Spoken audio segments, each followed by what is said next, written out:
I'm gonna show you how to get a credit limit increase on your Capital One credit card with no hard inquiry.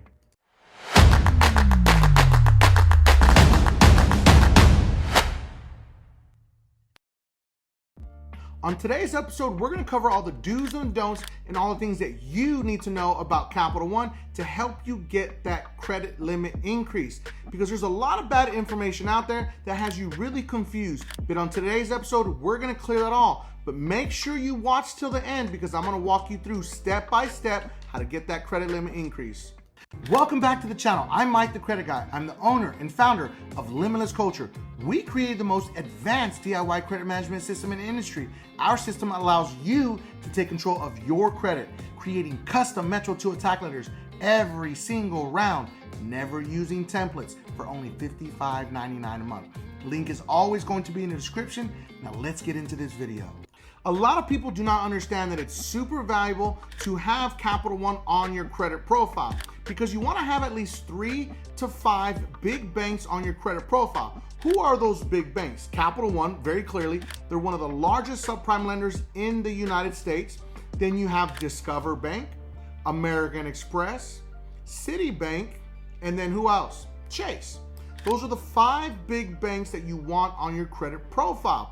Having those big banks on your credit profile tells lenders that you are a serious borrower. The fact that you're in the Capital One family is a big deal. So once you get your foot in the door, you want to make sure that you make all the right steps moving forward with Capital One so you can continue to build on that relationship. Because building a relationship is the most important part.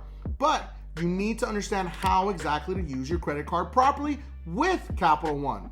You really want to make sure that you keep all of the subprime credit cards off of your credit profile. I'm referring to the Credit Ones, the Premier credit card, the Open Sky. These are all harvesting fee credit cards that charge you an annual fee, a monthly fee, a late fee. They charge you for anything they can possibly charge you.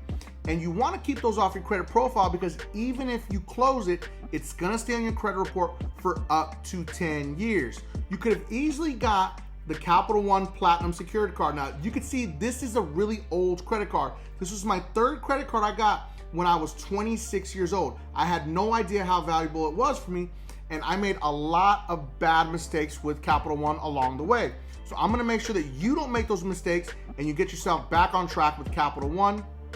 Understanding how to use your credit card with Capital One is super important because there's so much bad information out there. Everyone's saying, don't use more than 30% of your credit card or 10% or 20%. They are all wrong. It doesn't matter how much of your credit card that you use. Remember, utilization is the balances that are being reported. You need to understand that if you don't have the money in the bank, that at that exact moment when you want to use that credit card, then you shouldn't use that credit card. You want to pay off your credit card in full every single month with Capital One. They're one of the largest subprime lenders in the United States. So they know that if someone's carrying a balance, they may not pay us back. They're used to people not paying them back. So you got to prove to them that you're gonna pay the money back every single month on time and in full. The biggest mistake that I made with Capital One was I was not using my credit card properly. They gave me a $300 credit limit. I was only using 10 bucks, 30 bucks, 50 bucks a month. And I was wondering, like, why won't they raise my credit limit? I would go and ask for one. They would say, sorry, just not using your card enough. I'm like, what does this mean? I'm not using my card enough. Well, if you have $300 and you're only using 30 or 50 of it, why would the bank give you more money? They have no incentive. They're not gonna give you more money if you don't need it. You're not using it. So what I had to do was change my spending habits with Capital One.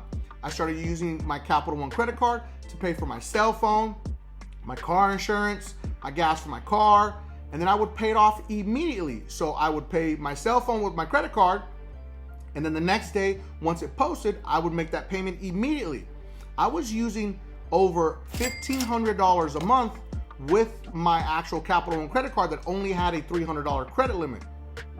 And then I was making sure to never carry a balance every single month.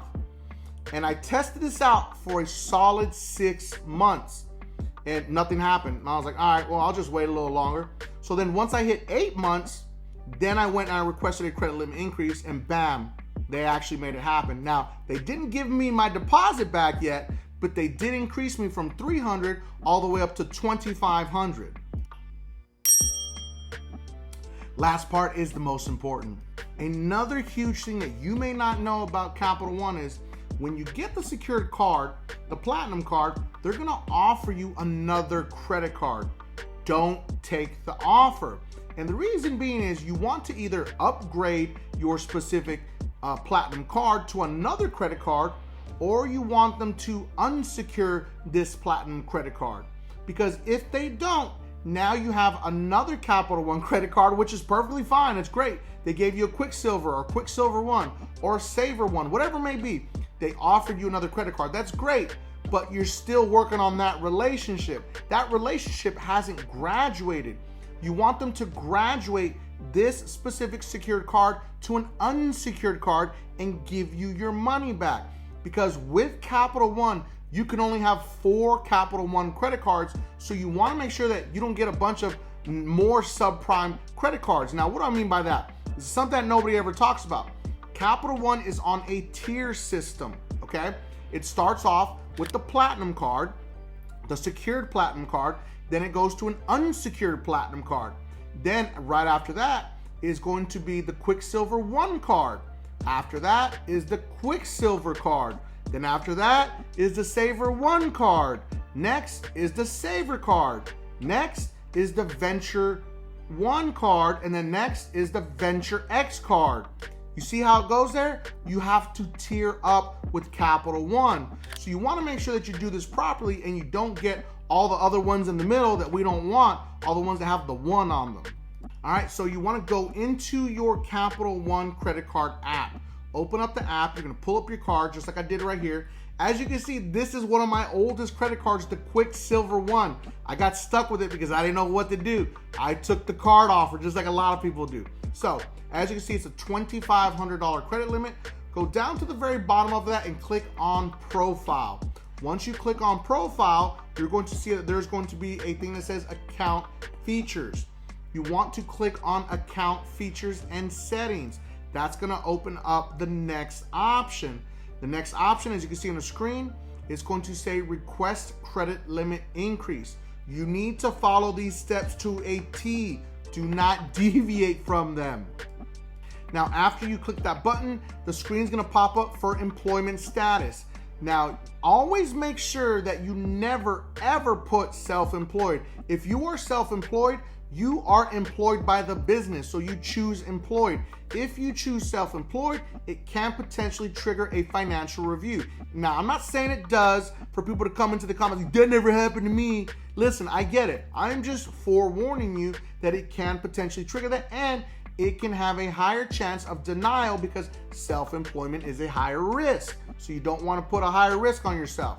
So you choose employed because you are employed by your company. Now, it's also going to ask you for your title. You put Chief Executive Officer or whatever your title is, and then you move forward and it's going to ask you for your income. So when you fill out the income part, let's say for instance, you make $125,000 a year. A lot of people think that the more money they put on their actual application or their credit limit increase, the more they're going to get. Well, now that's not the case. It's all based on your credit profile. So if you have a bunch of high limits, then guess what? They have a higher chance of giving a high limit credit card or increasing your credit limit because they see that you manage that. But if you got a bunch of subprime credit cards, 300, 500, increasing your income is not going to increase the credit limit that they give you initially. I just want you to know that. So if you were to make 120,000 and you make 65,000 every 6 months or once a year, you have more wiggle room to increase how much money you actually truly make. You're not lying because guess what? You do make 65,000, but you're not including the rest of it because it could be bonuses. It could be whatever it may be. But this is a huge mistake that people make when they ask for credit limit increase. They started too high. Now they don't have anywhere else to go because now you don't make more than 125,000. Sometimes if you put more than that or a larger amount that you cannot prove, guess what? It can trigger a financial review. Now, it doesn't mean it will. I'm just telling you, like I said earlier, that can happen and you don't want to go under financial review. So make sure that you leave yourself enough wiggle room to increase how much you make every year. Now, before you slide that button to hit that credit limit increase request, you need to make sure that you're not carrying a balance on any of your active Capital One credit cards, because Capital One will have a higher chance of denying you a credit limit increase, because guess what? You still owe them some money. Why would I want to give you more money if you owe me more money? Doesn't make sense, right? So we just got to use a little bit of common sense when we do these things. So remember, before you do this, make sure you're not carrying a balance with Capital One, so you have a higher chance of getting that credit limit increase approved. Now, congratulations. If you followed all my steps to a T, you should have successfully got a credit limit increase with Capital One. Now, if you didn't, remember, there's always room for improvement. Come back in another 6 months. Don't do it next month or 3 months down the line. Every 6 months, you can request a credit limit increase, and you should do this with all of your credit cards. With Capital One, there is no hard inquiry to follow this process all the way to the end. If you didn't get approved, you need to make sure that you look at the denial reason. They will send it to you through email or in the mail. Pay attention to the denial reason. They're telling you how to fix it. Everybody makes this huge mistake. They're like, whatever, I'm not going to use this card anymore. Screw Capital One.